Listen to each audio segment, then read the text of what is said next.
Welcome everybody to this Lunch and Learn on Equity Education and Training, brought to you by the CHCF Alumni Network Health Equity Group.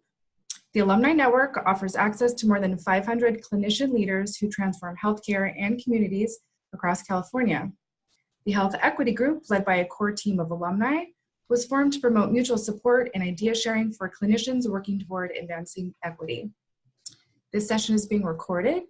Everyone is on mute. If you have any questions, you can put them in the chat box and they will definitely be addressed. So without further ado, I'll hand it over to our speakers to introduce themselves and this discussion today. Thank you. Thank you, Gina. So welcome everyone. I'm sure there'll be people trickling in over the lunch hour. I'm Rohan Radhakrishna, a Deputy Health Officer here at Contra Costa Health Services and an alumni from cohort 15. I'm part of the Health Equity Interest Group, and we formed this year. A special shout out to Daryl from LA, Ayana Bennett from San Francisco, Jay Africa from Marin, and others that put some heart and sweat into getting this group off the ground. Also to Renee and Gina of CHCF for support in making this happen. Coming off of our fall semi-annual meeting, there's a lot of interest in equity from our panel session, and we wanted to keep the conversation going and provide support for those of us that are various stages of the journey, some newer to doing equity work in our organizations, some with formal offices, positions, full-time equivalent positions and staff to do this work. And we wanted to create a virtual forum where we can share challenges, lessons learned, to be supportive of each other over the year before we meet in person again. So we have a menu of offerings for you. We had a session in October where Ayana shared the work of San Francisco, talked about some national organizations like GARE, the Government Alliance on Race and Equity, and their framework, normalizing, organizing, and operationalizing. Talked about work specifically in San Francisco. And today we're going to focus on staff education. So I just briefly want to go over our 4 learning objectives and then hand it over to our speakers for the day. So our 4 learning objectives for the session are: 1, to build and maintain leadership support and staffing resources to advance equity training. Sometimes that takes creativity to come up with the staffing to do and sustain this work, but we'll share our lessons learned here at Contra Costa. 2nd, to pull people in through positive initial experiences while avoiding personal and institutional shutdowns for equity training. That's the fine line and balance that our speakers today have decades of experience in walking. 3rd, to leverage required staff trainings for self-awareness competencies. We'll get to some of the details of what those competencies are. And 4th, to examine implicit bias training curricula with a case-based scenario model and a desk guide that has some micro tools that can be used moving forward outside an individual educational session with staff. So in case people need to get off early, I do want to remind them of upcoming Equity Lunch and Learns. On January 10th, there will be a session on voting and civic engagement.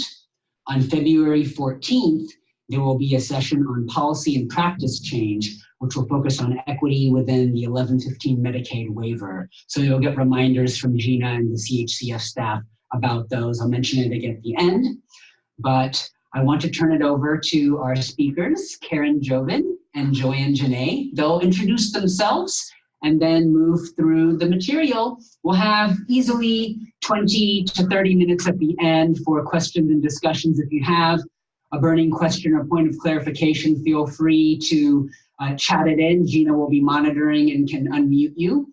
And we ask that when you do share a comment or question, if you could introduce yourself with your name, your role, and your geographic location so we can have a sense of who's participating today. But in the interest of time, we won't do a roll call at the very beginning. So with that, I really want to thank 2 of our very experienced trainers and leaders of equity here at Contra Costa Health Services, Karen Joven and Joanne Janae. Thank you so much. And I really want to thank Rohan for this opportunity to share a little bit of our equity work as it relates to training but also another opportunity to have an opportunity to hear from Joanne Gane. Janae, who's been with us, you were with Health Services for 25 years. For over 25 years, and there are so many lessons learned. So Joanne actually is retired and agreed to come in on her own time to join us for this session. So Joanne, why don't you introduce yourself? Okay. I'm Joanne Gane. I'm a physician assistant. I've been a PA for about, well, a very long time, longer than the 25 years. And I worked in public health and at our regional medical center hospital here in Contra Costa. I was the lead in public health for many different layers of equity programs and the lead for our LGBTQ Pride initiative. So, Thank you. yes. And I think what Joanne brings to the table is, with all of those years of work, is really the strategic perspective and experience that laid the groundwork for the work that we're doing today. So there's very little that we could do that we're doing today that would even be possible if Joanne hadn't set and laid that groundwork. So I really appreciate her coming in and talking to us a little bit more about that. So one of the things I'm going to try to do in this presentation is to rise up to that strategic level, but also keep us kind of down in the details so that we can actually give you some of the stories and some of the examples of the lessons learned, as Rohan mentioned. So to start off with, Rohan wanted me to just explain that here at Contra Costa Health Services, we have 9 different divisions. The largest of those divisions are hospital and health centers. However, as you can see from this, we have behavioral health, health, housing, and homeless, the health plan, we have the finance department. So one of the lessons learned is that at our trainings, we actually ask that no more than 3 or 4 people from any one, perhaps division or group or unit come to the training, so that we create an environment where people are going to learn from each other and get to know all of the different ways that the work gets done and build relationship right off the bat, even at the trainings that they're attending. Just so that you get a sense, there's about 4,600 employees that we're working with. So Rohan already read these 4 different kind of goals that we have here. And one of the things that we want to talk about is just how do we create, as I said before, the groundwork and then the sustainability of our training. So I'm going to talk about it from 4 different perspectives, sort of that leadership support. How do we keep the door open? Why is it that we chose to leverage self-awareness as a competency, and then the experiential design that we bring to the training itself? So talking a little bit about strategic, sort of being strategic and what I would call persistent, I'm going to go ahead and hand this over to Joanne, and she's going to talk a little bit about her experience in getting that set up. Okay, when I first came to Contra Costa Health Services, I looked around and I realized there were no services, no voice, no programs for lesbian, gay, bisexual, transgender, queer questioning, and the other folks who fall under this kind of broad umbrella. And there was no champion whatsoever. And people were afraid to come out. They were afraid to voice their concerns, and our patients had nowhere to go. And we were leaving out huge parts of their lives. So I started with employees something that was called the Lavender Lunch. And the first thing I realized about that is we used code words all the time. We talked somewhat about LGBT, and I'm going to use that abbreviation just because it's easier, LGBT people, but we always used code words, and people were afraid not to use them. Eventually, what I realized was that you need to say lesbian, gay, bisexual, transgender, queer questioning, and whatever else falls under there, because nobody else was saying them. And the only way of getting this to move forward was to normalize. And that was the first step in normalizing. Obviously, over the years, this has gotten easier, but it's still an issue. And people still feel much more comfortable saying LGBT, partly it's shorter, but it's also a code word. So we have to be really careful about that. The next thing I learned is that by doing something casual like Lavender Lunch, I brought together a broad group of people that were there because they wanted to be. And they were there because they had their own self-interest in mind. And by doing that, we started to identify actually some of the issues within Contra Costa Health Services that impacted this particular population. For example, one of the things that as a group we worked on in the beginning was that there were no domestic partner benefits. And that was before we could be married. But if you don't have your own staff getting benefits, you can't even begin to address community needs because you don't identify what those needs are. The next thing I learned was that by bringing folks together like this, I was creating a community. And I had community in a broad array of programs in health services. And I began to join different committees so that I could connect and I could bring an LGBT voice to those committees. And in a long, slow process, this slowly emerged as we did in the community with marriage rights, Proposition 8, and other issues which continue today. Some are good, some are not so good, but we were able to move this organization forward and now are asking SOGI questions, sexual orientation and gender identity. There's another code word there. And we're able to sustain this even with leadership for that organization changing. Mm-hmm. Thank you so much, Joanne. So one of the things Joanne shared as well was that by participating on these committees, you were there to help the committee do the work that they wanted to do. And so therefore you built some goodwill, you built some trust. So for example, even with the welcome policy where people can now identify who they want to come and visit 24/7, we were able to include LGBT a key issue, and yet it was really an issue for all of the hospitals, something that our new health services director wanted to attain anyway. And in fact, I think we got a national award for that welcoming policy. So I think just thinking about being on committees gives you a seat at the table, gives you visibility, and also is a great way to just build that trust and that goodwill. This is where, because of the work that Joanne had tirelessly spent in terms of building up this trust and this goodwill, then we leveraged the laws that came into play. So once the Affordable Care Act happened and it was now illegal for Medicaid plans to deny coverage, for example, for transition-related care, we were able to go into our own system. And basically what we did was try to walk a case through the system. So somebody called the health plan asking for care, what would they hear?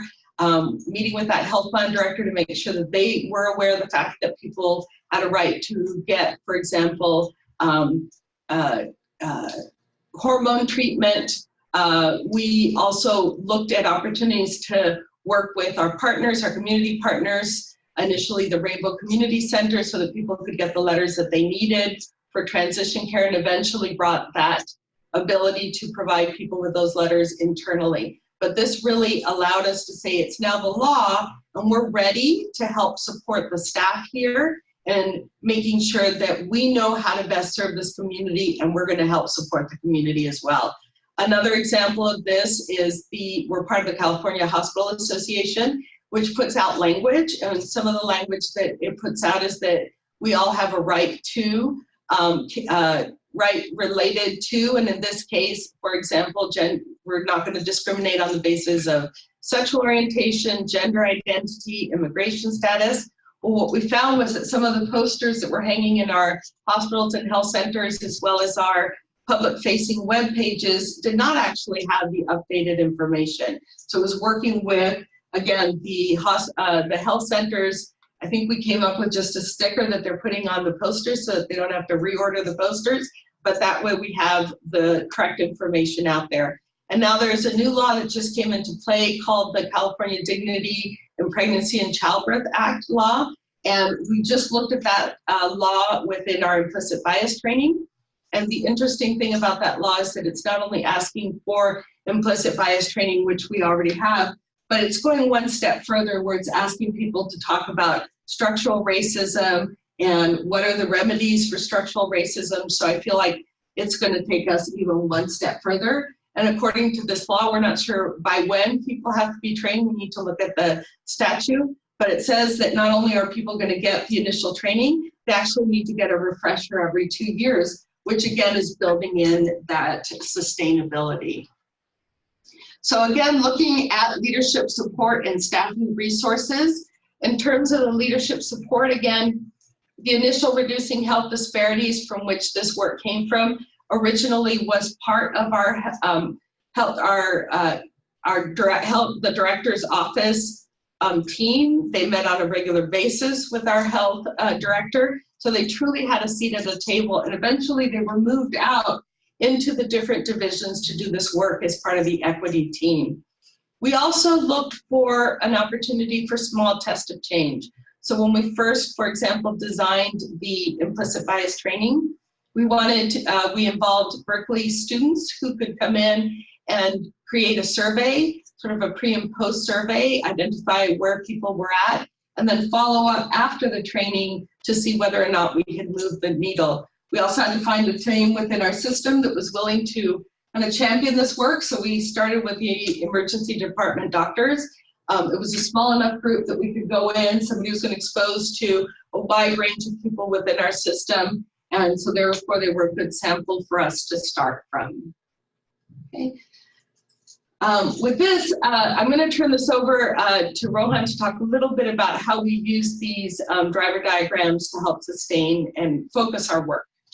Yeah, so I just want to highlight the importance of the institutional history of this work. Maybe equity didn't exist as a name or title or interest group 20 years ago, but the work was ongoing, whether it was called human rights, whether it was called disparities, whether it was justice related. So the movement is there and continuing and changing names. And there are people who have been doing that work for a very long time. So I just encourage you, if your organization is newer to this work, to find the folks that have been champions of this, to learn the institutional lessons, the historical culture piece, as you are really cultural disruptors in your organizations to move this work forward. The place may change, the staffing may change, but hopefully the people in heart and leadership support is there. So we're actually at a transition point now at Contra Costa Health Services, where one of those 9 divisions that Karen mentioned, hospital and health centers, is where the work has been focused. So a little more staff that are client-facing in our 11 federally qualified health centers and our 1 county hospital in Martinez. And we're looking at bringing it back up to the Office of the Director in broader health services. That includes our health plan that covers 200,000 members in our county of about 1.1 million. That includes behavioral health, housing, environmental health, public health. So as Karen mentioned, the culture change is system-wide. The cross-pollination happens in these counties. And it's not just the ER docs doing an implicit bias training over here in the corner, but really leads to system-wide change. So one of the improvement tools we've used is the driver diagram. And this is actually a draft from a couple years ago of our equity team, which you can use as a reference point.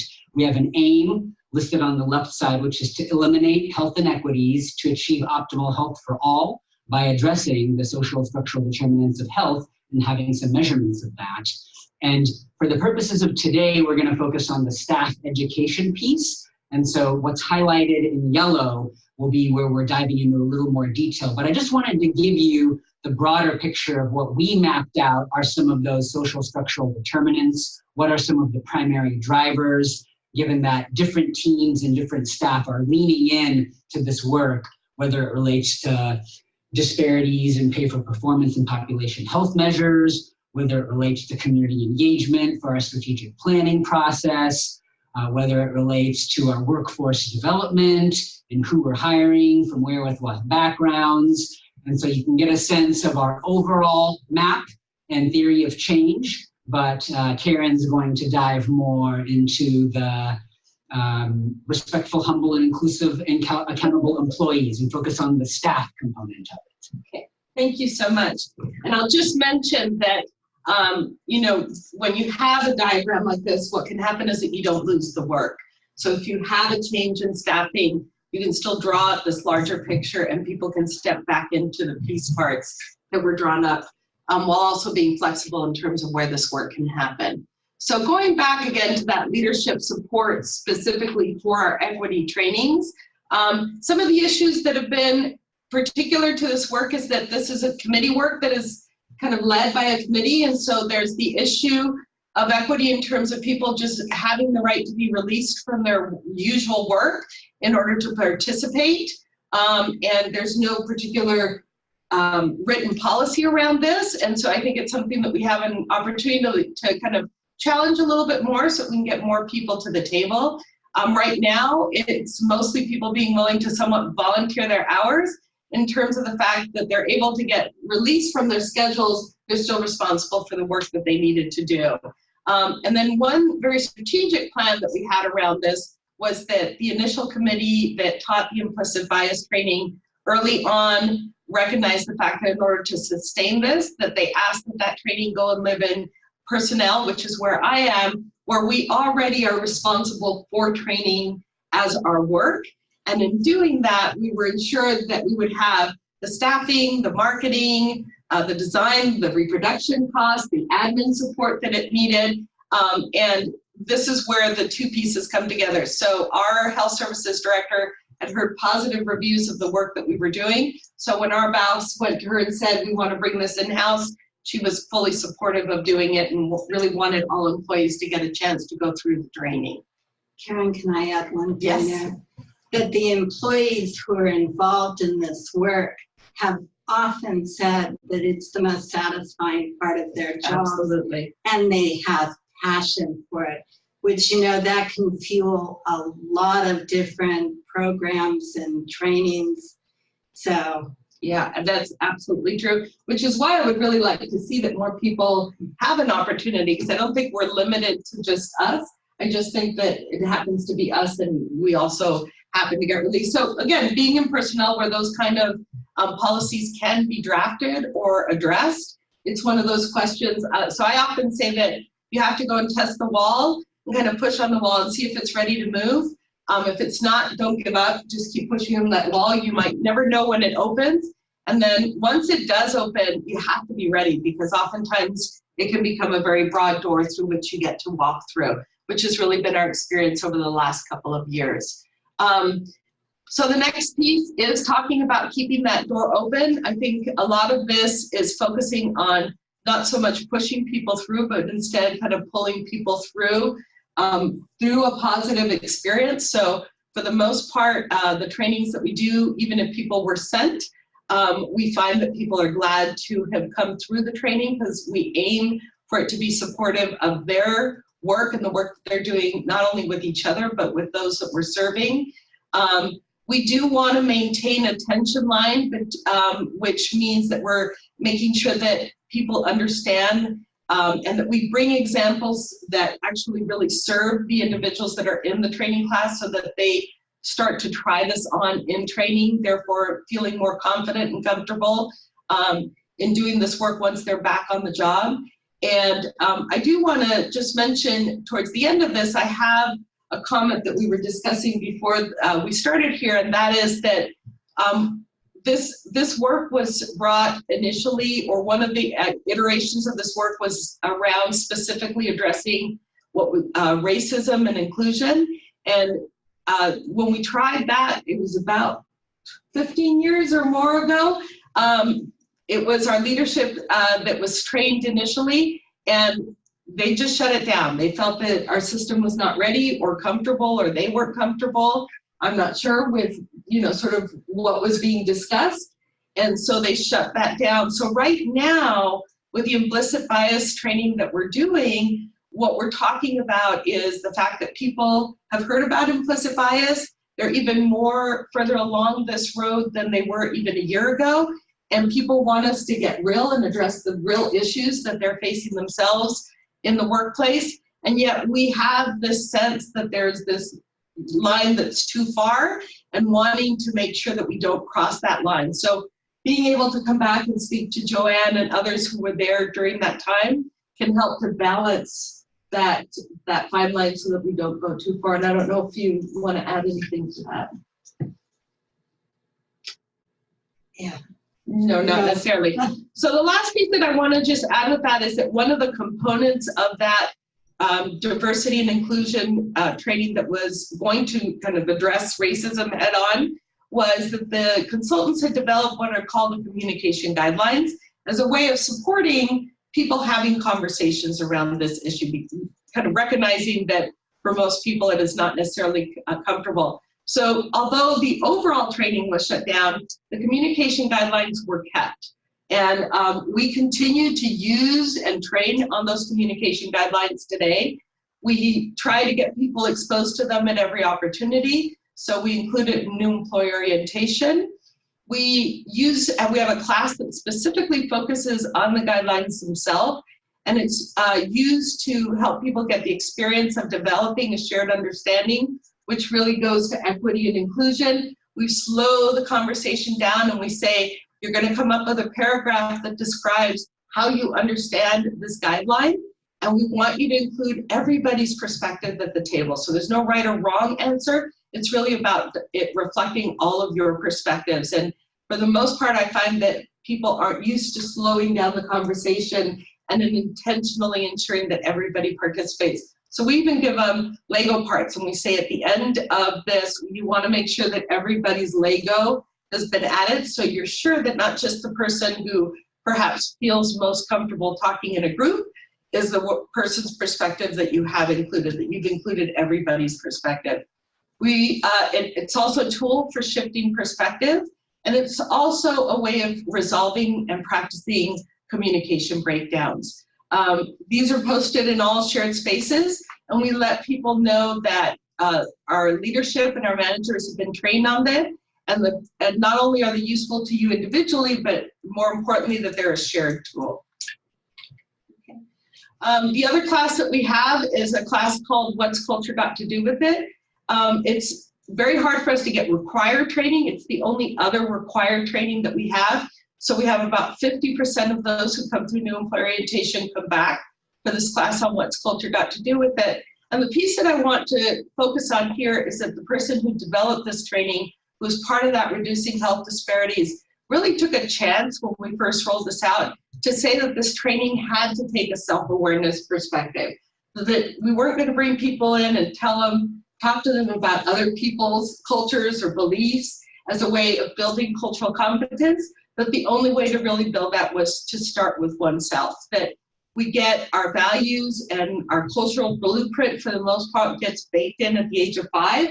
It's an emotional experience. So we want to give people a chance to think back a little bit and understand where they're coming from. That I can't really see or hear somebody else if I don't know in an interaction with another person, oh, this is coming up and this is part of my own values.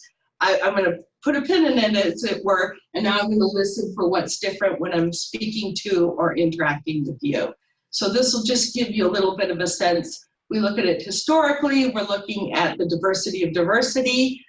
So in particular, if you're having a difference with somebody, maybe their personality is just one part of it. There are a lot of other components. And we also give them the experience that it can be safe to share one's beliefs and customs and values with another person in the workplace, and then encourage them to go back and have these conversations with their coworkers.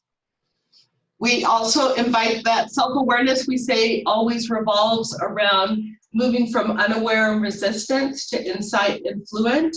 And as Dr. Melanie Turbalon, who's done a lot of work around this, says, it's really about having cultural humility. I can be further along with one aspect and be resistant with another. So I had somebody who recently processed my mortgage loan papers and was talking about the fact that she was very comfortable with the fact that her son was gay, and then went on to say, the ones that I don't understand are transgender people. And so I just saw this continuum sort of happen for this person. And yet this context helps me to explain to somebody, you're fluent in one and you're resistant in the other, and it's just about going down that road and what helps you get there.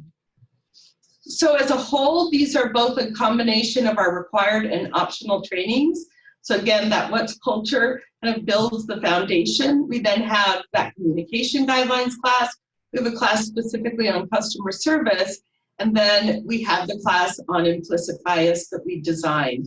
And so it's a matter where we look at things like System 1 thinking, System 2 thinking, but then we were committed from the time that we built that implicit bias training class to make sure that we had tools that were evidence-based in terms of supporting change within teams, where people could work on debiasing and bringing that new perspective, that more of that unbiased perspective to the workplace. And so we share with people one example or successful example that happened within our own system is the residency program. For a long time, they were stuck at 10% diversity within that residency program. And they spent an entire year, they all took What's Culture, they did the implicit bias training, they did the IAT, they looked at the measures that they had by which they were bringing people in. So for example, you used to get a lot of points for being somebody who volunteered, and they realized if you're working as you're going through medical school, you probably don't have the time to volunteer. Shifted that out with the road travel to get through medical school. And the last team that they brought in, or the last group that they brought in, had over 25% diversity within that group. And so we share these stories so that people understand that this can happen throughout our system, but that it takes a commitment to doing the work and the commitment to doing that work over time. And just two brief acronyms.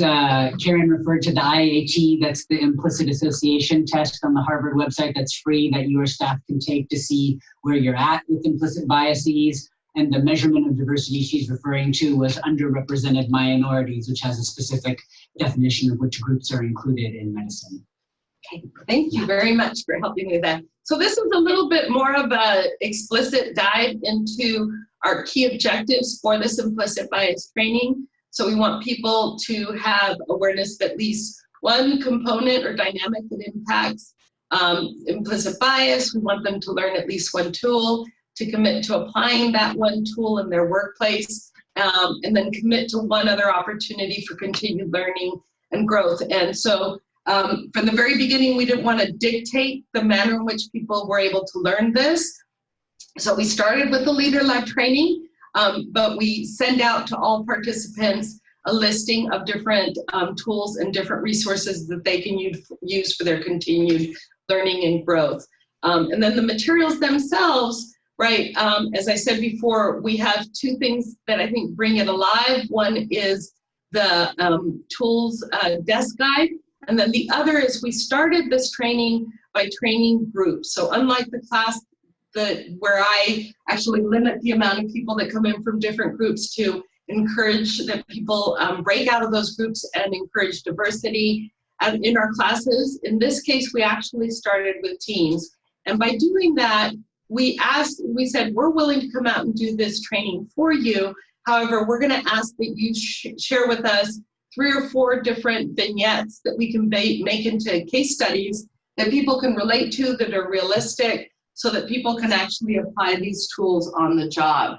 And so what that looks like, just to give you a sense, is on the left-hand side in our What's Culture Got to Do with It, going back to this SOGI data, we have a question or a case study that the students go through where we ask them, you've been requested to, identify and collect sexual orientation and gender identity data. People are grumbling because they don't want to do it, which we know does happen. So how are you going to use what you learned in the What's Culture class to help people through this process? And on the right-hand side, and I'll go into this in a little bit more detail, we have an example of that case study that we have in the implicit bias training. So what I'm going to do now is I'm going to talk a little bit more specifically about the SOGI training, which is something that we share with the staff after they've gone through their own process. And by the way, just so that you know the answer to that question, most people feel that what's really important is that you start off by first understanding why are people grumbling, what's coming up for them. And then oftentimes the solutions that they have is maybe coming up with some scripting that can help them get through those conversations, even if they personally feel uncomfortable around them. So I don't know if you want to talk a little bit to this, or do you want me to share some of the key learnings around the SOGI collection and training? You want me to go ahead? Why don't you go ahead and I can add? Okay, that sounds good. So the first thing is that I do want to share that, again, Joanne being who Joanne is, she sat in on national calls, and so we share with them that we were the only county entity that sat on national calls for over a year to find out how was it that people were going about collecting this data. It did require, since we decided that we wanted the registration staff to collect this data, and one of the reasons we chose them is that they have a 97% success rate and accuracy of collecting data, is it did require negotiating with the unions over a fairly lengthy period of time because we were making a change to the work that we were asking them to do. And so it did require negotiation with those unions. Yes. Okay.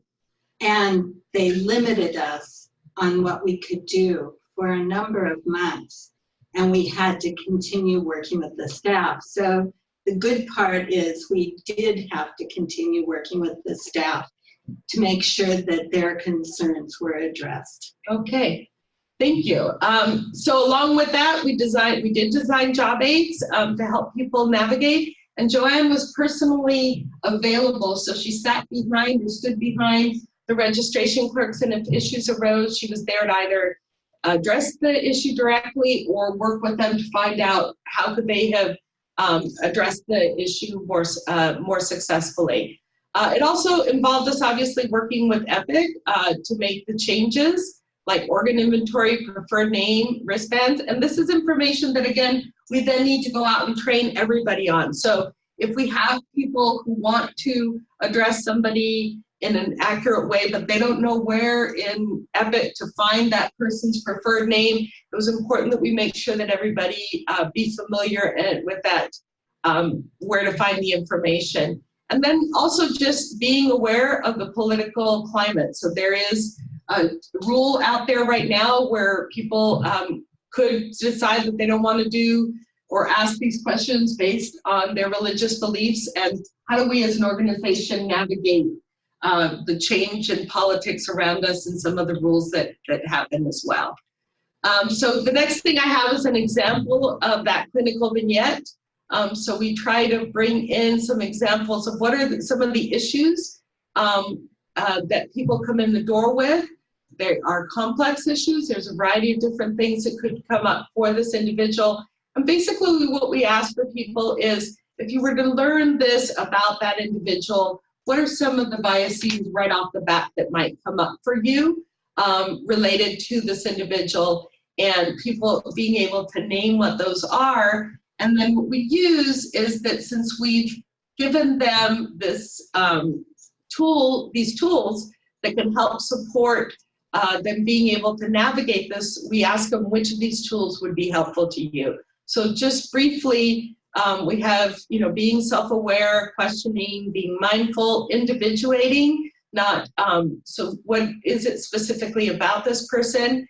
If you know or you can identify what biases are likely to come up, sort of interrupting those stereotypes, imagining yourself walking in that person's shoes, so what might be true for them, and then the last one is increasing diverse contact. So purposely we have people fill out an inventory where we ask them, identify who are 3 people in your personal life that you trust, that you spend time with, who are 3 people in your work life that you trust, that you spend time with, and then they're cross-referencing that against their own religion, racial, their own sexual orientation. And what most people will find is that for the most part, they build relationships with people who are most like them.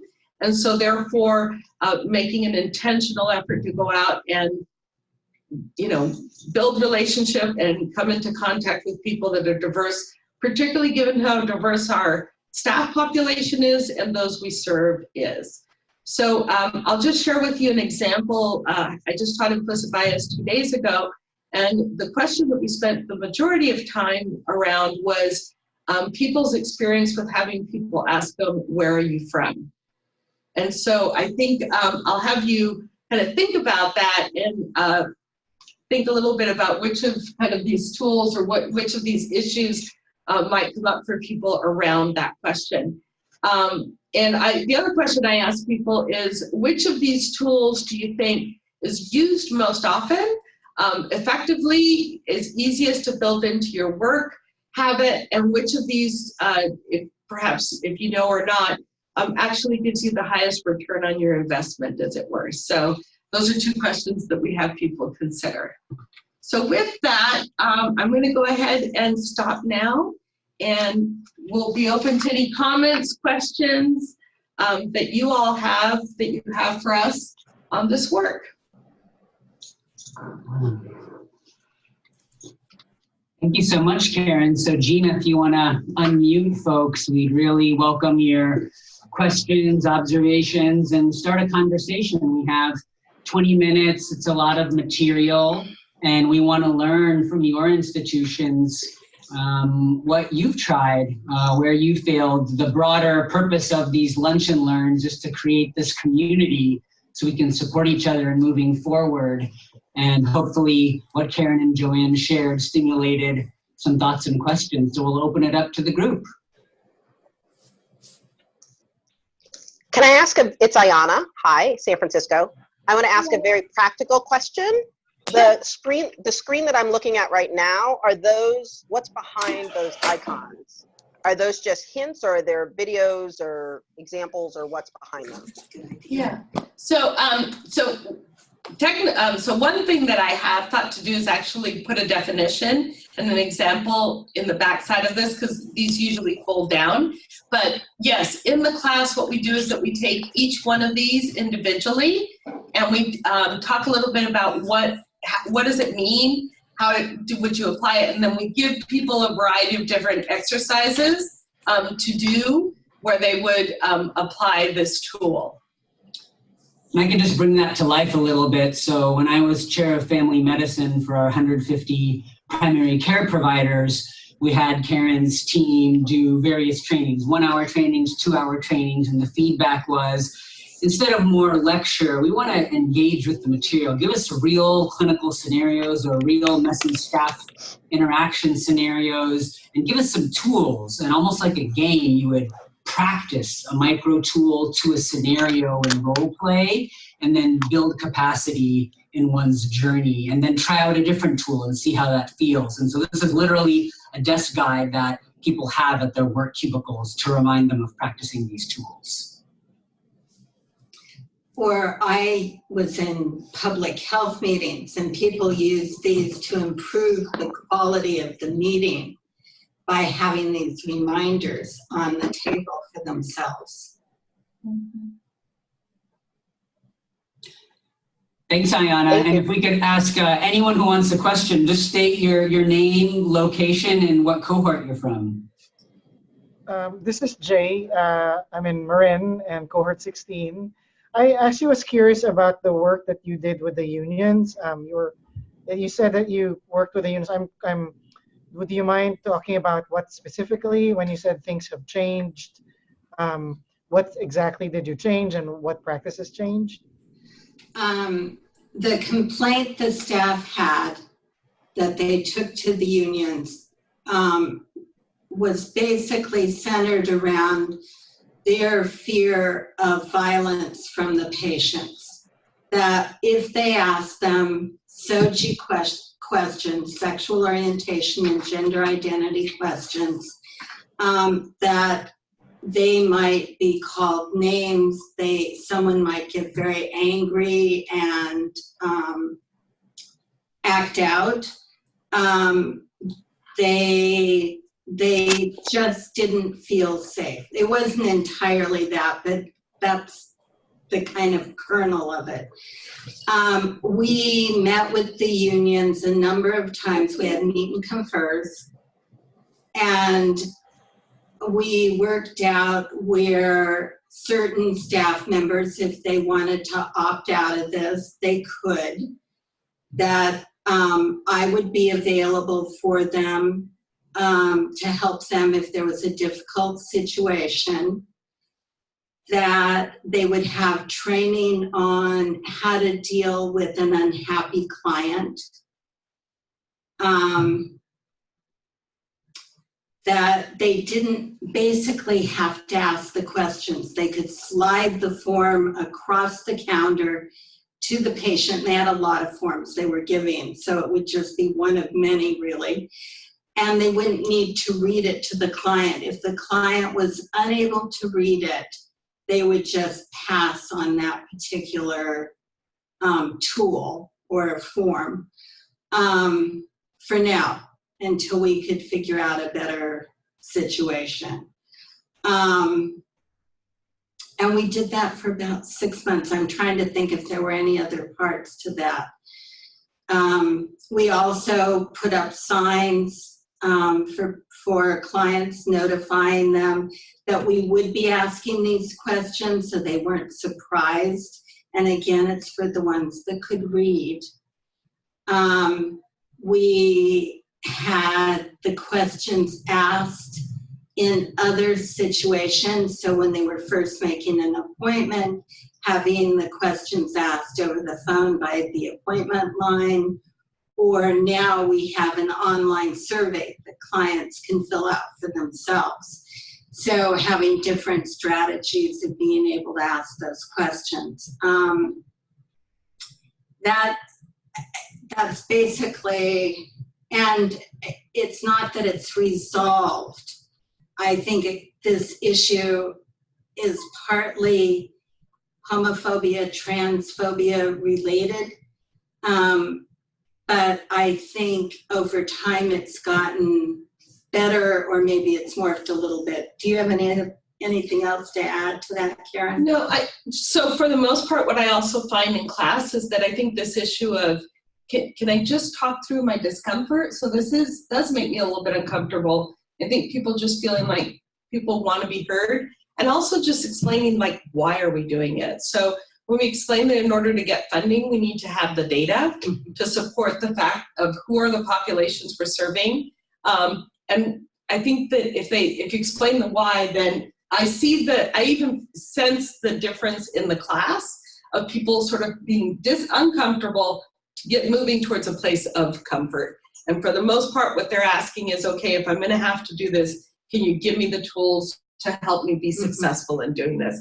So in fact, one of the things that I talked to Joanne about as she came in today is that they've asked us to continue to deliver the SOGI collection training, and they said, could we just put it online because they want to catch employees as they're adding? And we know that we can't just put this online, because if people are uncomfortable with it, they won't really engage with the material. But this method of Zoom may work well, or we still can have some discussion, some conversation, and still go through the material without having to bring people in for training specifically.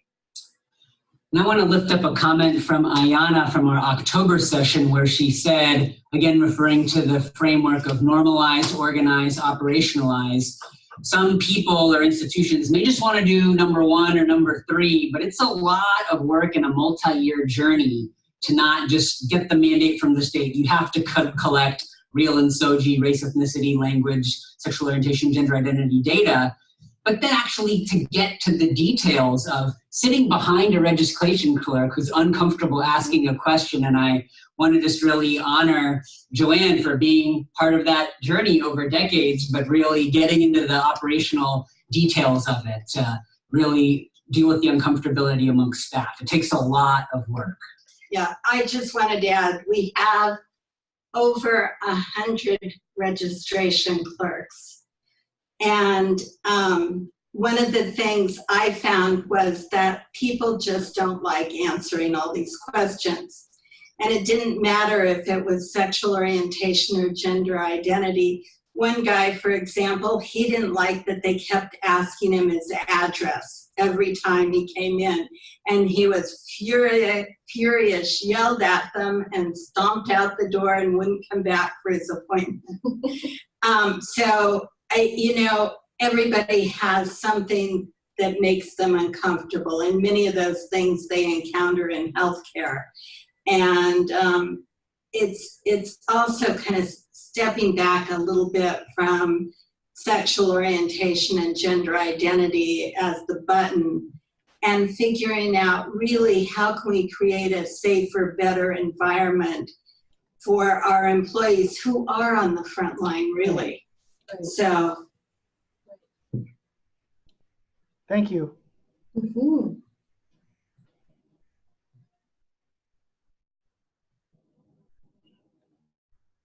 If there are no questions I'd like to ask, this is again Jay from Marin, cohort 16. If people aren't asking questions, I have one more question but I want to wait for others. I'm not sure, Gina, do you have it muted so others can't pull in? And we'll definitely flag you, Jay, for another question, but we'll see if anyone else has one. I don't see any other questions in the chat, and people are unmuting themselves when they have a question. So I think, Jay, you can go ahead. Great. Hi, it's Ann Voskanian from cohort 10 from Cedars-Sinai. Thank you so much for a great presentation, Rohan and team. Just two questions. One is about sharing resources like the driver diagram that you showed and any other resources that would be helpful. Do we have a place where some of these resources could be shared? That's one question. The second was related to data. Are there specific metrics or data that you recommend following as we embark on some of our organizational efforts to track our success? So I'll let you do that. Yeah, I can speak to the first one, and that may be a broader conversation with Gina, CHCF, Ayana, Jay, some of the others who have been co-designing and leading the interest group. I think we're here as a resource to you, and we started last time by coming up with resources, books, online trainings, organizations. We made a resource and reference list that I think Gina can send out where it's housed on the alumni website, but we could certainly add to that other tools, documents, driver diagrams, scenarios, desk tools. So I'll get permission from our training team what they're able to share and pass that along to ask Gina to find the right location to house it and advertise it.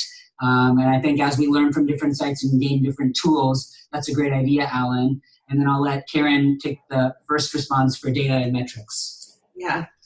So, first of all, I've been in training for 30 years, and it's tricky to get, I think, real data on the impact of training.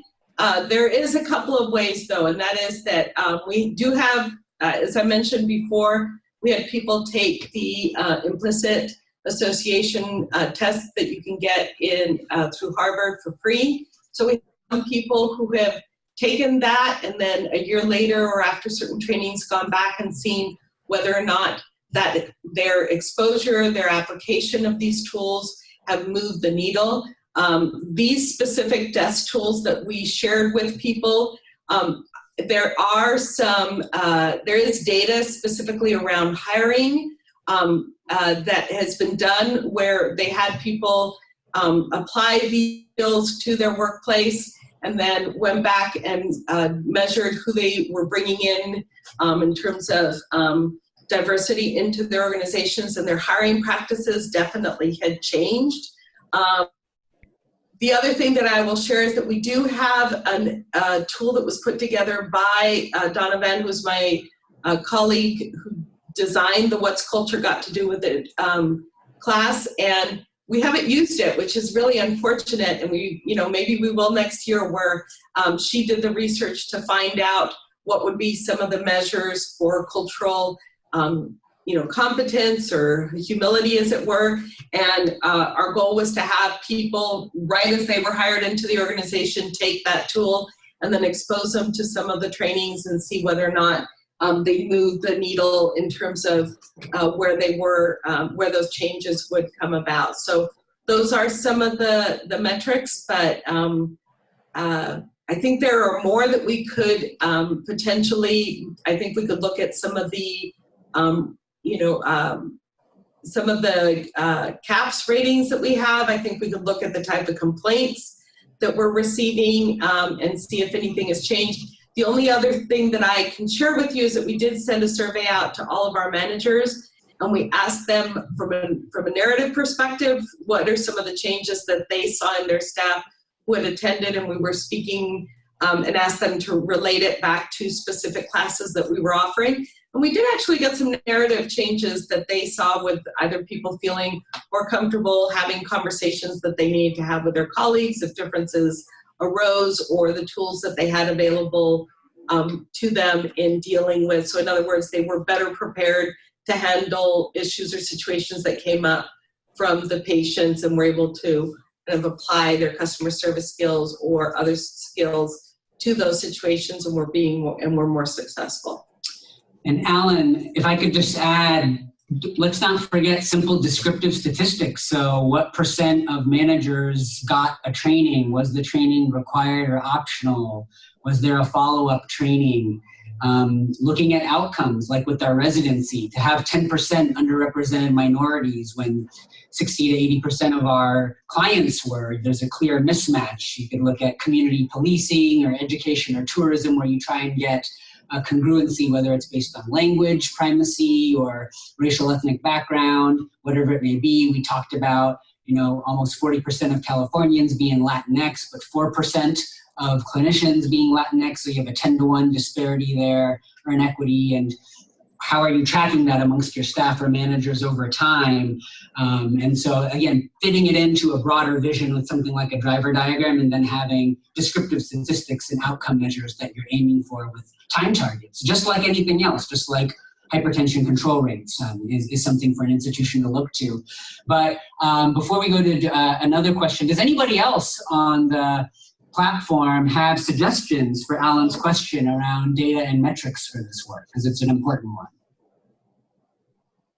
This is Ayana. We have a couple of metrics, and some of them were by choice and some of them were forced by the union in a beautiful act of civil upset.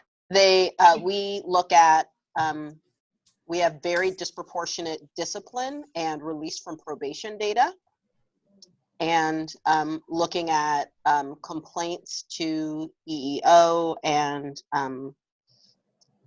we're instituting a respectful workplace policy, and one of our measures will be the initial increase and then decrease in those. So we have some process measures around training, but then outcome measures that are basically about workplace conflict and workplace behavior.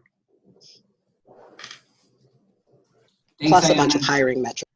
Great examples. Anybody else on the line have suggestions or experience with data and metrics around this work?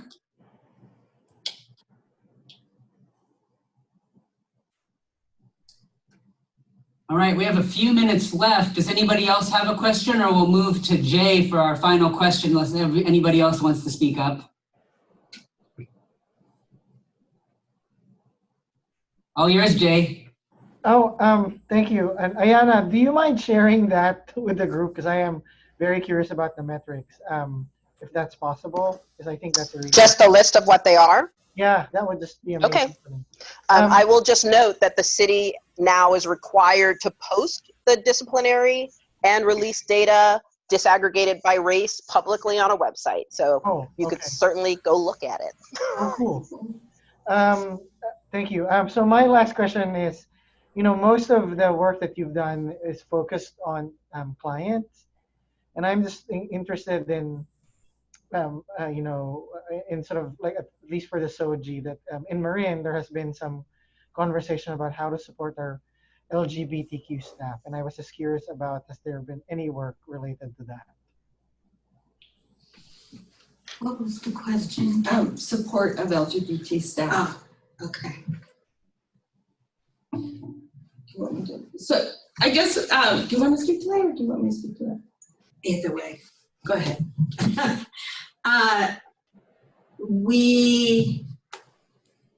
So some divisions in Contra Costa have been able to identify LGBTQ staff better than others. Public health, we've been able to do, there have been trainings, they've been involved in the trainings. Do you have something specific you're speaking to about the staff?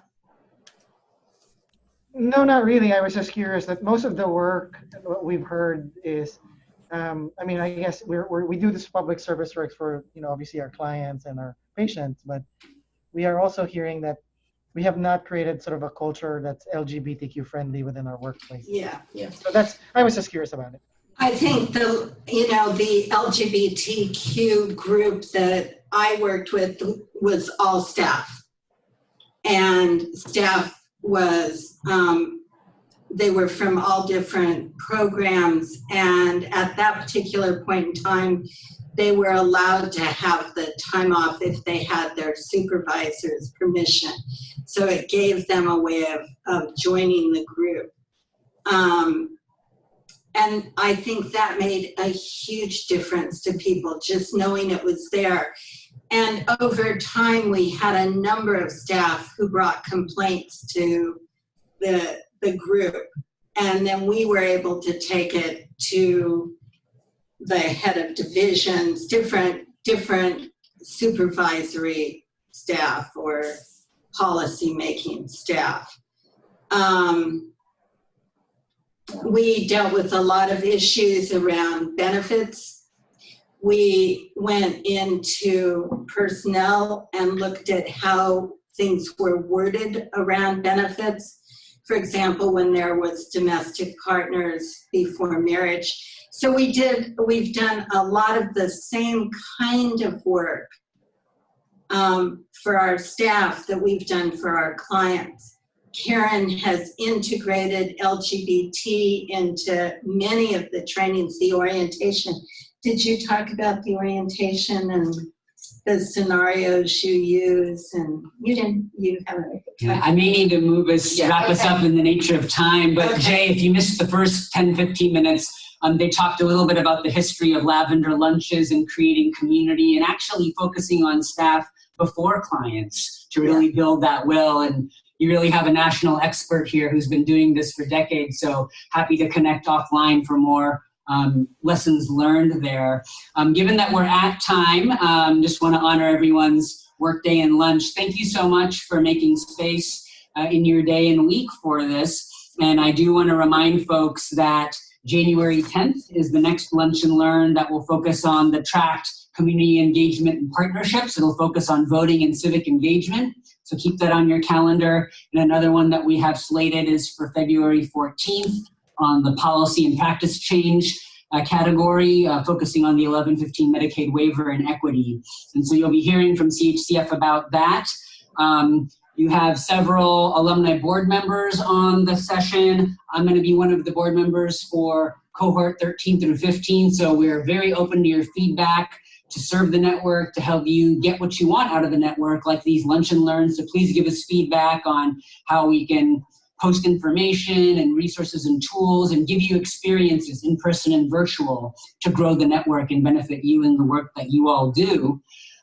Gina, any final comments, or Ayana, about the equity group in general before we close? Not from me, thank you. Fantastic presentation. Nope, you did a great job, Rohan. You're the official messenger.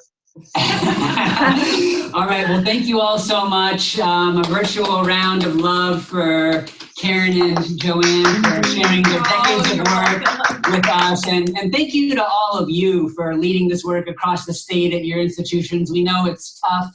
That's why we created this virtual community of support. So let's keep sharing our lessons learned, challenges, and struggles. And we'll follow up with Gina on some ways to create a virtual platform to house some of those tools.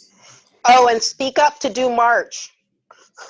We have January, February, but no March and beyond. So if you have an interest in sharing your work on one of those areas, please speak up and let Gina know.